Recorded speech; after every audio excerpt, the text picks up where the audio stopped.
It's Dr. Boyce Watkins, and welcome to the Black Financial Channel. I wanted to talk about something that I just read about the rapper Biz Markie. Biz Markie had that song, you got what I need, but you say he's just a friend.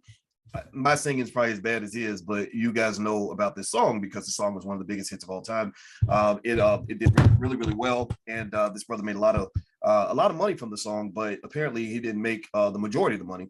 According to some reports I've been reading online, his longtime DJ collaborator, DJ Cool V, basically says that Biz Markie and he did not make any money off the song itself. He claims that they made money from performing the song, but not actually when the song was used and sampled and played in clubs all around the world and stuff like that. And I thought that was really interesting. It was really sad and kind of intriguing. And basically, according to Cool V, I'm reading what his comments here. And to summarize, he says that, when he hears the song now, it reminds him of his friend, which it does. I mean, it reminds all of us of this great artist. And also he says that it reminds him that they can't make money off the song anymore. Now, I'm going to give you a quick kind of Dr. Boyce breakdown on this, with complete respect to what's going on here. First of all, is this right? No, it's not. It could be defined as a type of exploitation. You could see this as a complete negative. You could say, well, what the heck is going on? What happened here? And I completely agree with that 100%. What I would say, though, is I would like to know what happened. I think that sort of forensic thinking in terms of saying, okay, how did this go down? Like who was negotiating the deal? Who sat down at the table with the business people and said, and made a determination over who's going to get paid off this song. And I think that if you do that, you'll probably get some more insights into this. So here's the deal, right? First of all, I don't think they got completely screwed because they did make money from performing the song.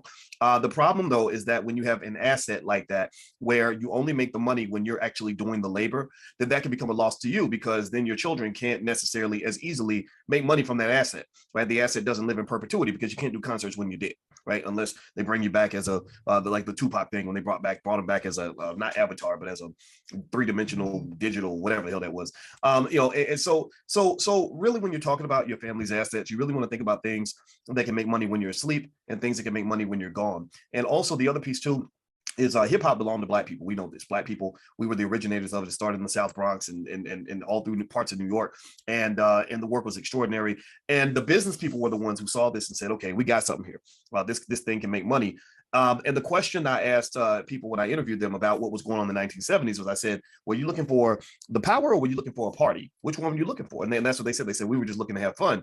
Well, the thing is that people that have a high level economic thinking aren't just looking for the fun. They're looking for the power. They're looking to control the asset. They're looking to figure out how to make a business deal that's going to work for them. So what I would say is at the end of the day, no matter how good of an artist you are, no matter how good of an athlete you are, you got to be able to engage in economic thinking. Financial literacy is an absolute must for every person in our community when they are children. This should start when they are 5 years old. This is not something that should begin when they're 40 or 35 years old. This is something that should be happening when they're 5, so that when they sit at the table with business people, they can make a deal that works. Because you can sit around all day and complain about how somebody outsmarted you or they tricked me or they took.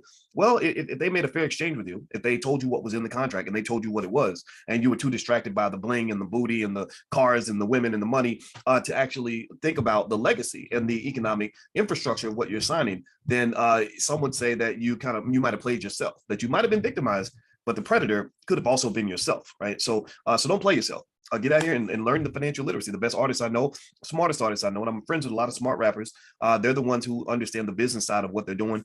Every industry has a business attached to it. Understand the business model behind the industry that you're involved in. That's really important. All right, guys, I'm out of here. My name is Dr. Boyce Watkins. If you want to learn more about economic literacy, financial training, stuff like that, come visit us in the Black Business School. We got that covered, and we're all about Black wealth, Black power, particularly in the areas of stock market investing, real estate investing, and business ownership. That's what we do. That's what we specialize in. That's what my PhD's in finance. So I'm out of here, guys. Have a good day, and I'll see you soon. Take care. Bye-bye.